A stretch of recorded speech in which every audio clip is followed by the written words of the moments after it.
নমস্কার, 24 ঘন্টা আপনাদের স্বাগত। ঝাড়গ্রামে একই মঞ্চে জেলা পুলিশ সুপার ভারতী ঘোষ এবং মানুষ ভূঁইয়া, সবঙ্গে তৃণমূল কর্মী জয়দেব জানা খুনের মামলাতেও এখনো পর্যন্ত অভিযুক্ত মানুষ ভূঁইয়া। আদালত তার আগাম জামিনের আবেদন খারিজ করে দিয়েছে। আর এই পরিস্থিতিতে কিভাবে তিনি পুলিশ সুপারের সঙ্গে একই মঞ্চে রইলেন তা নিয়ে প্রশ্ন তুলছেন বিরোধীরা, যদিও এই বিষয়ে মুখ খুলতে চাননি মানুষ ভূঁইয়া। ঝাড়গ্রামে মুখ্যমন্ত্রীর অনুষ্ঠান মঞ্চ, কিন্তু ফোকাসে উঠে এলো অন্য এক ছবি। মঞ্চে পশ্চিম মেদিনীপুরের পুলিশ সুপার ভারতী ঘোষ, আর তার পাশেই বহাল তবিয়তে বসে মানুষ ভূঁইয়া।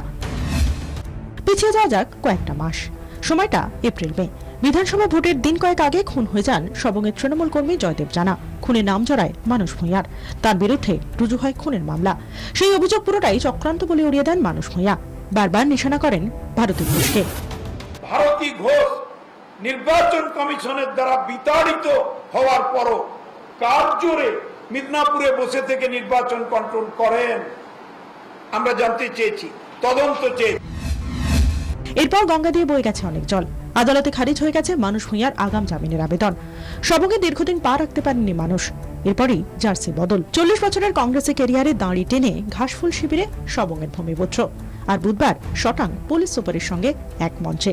কথা না বললেও দীর্ঘক্ষণ মানুষের পাশেই ঘোরাফেরা করতে দেখা গেল ভারতী ঘোষকে।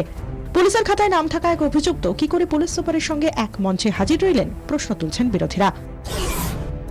পুলিশ মন্ত্রী মা এবং এসপি মাসিমা দুজনে রইলেন, কিন্তু কেন তাকে গ্রেপ্তার করা হলো না খুঁজে পাচ্ছি না, বুঝতে পারছি না। একটু মুখ্যমন্ত্রী যদি আইনের শাসন উনি প্রতিষ্ঠা করছেন, তো ওনার এই আইনের শাসনের ব্যাখ্যাটা যদি একটু উনি দেন, তাহলে আমরা এই অল্প শিক্ষিত লোকেরা কিছুটা উপলব্ধি করতে বুঝতে পারবো যে কি কারণে উনি এটা রইলেন। এটা মুখ্যমন্ত্রী জবাব দিতে পারবেন। যদিও বিরোধীদের প্রশ্নকে পাত্তা দিতে রাজি নন মানুষবাবু। বিরোধীরা একটা প্রশ্ন তুলছে যে আপনি এবং ভারতী ঘোষ আজকে এক মঞ্চে, যেখানে আপনারা এই প্রশ্নের কোনো উত্তর নেই। হ্যাঁ, এই প্রশ্নের উত্তর দিচ্ছি না। কিন্তু আপনার এগেইনস্টে এখনো কেস রয়েছে। উত্তর দিচ্ছি না। Directed by opposition. তবে মানুষ ভূঁইয়া বিতর্ক এড়াতে চাইলেও বিতর্ক কিন্তু থামছে না। ব্যুরো রিপোর্ট, 24 ঘন্টা।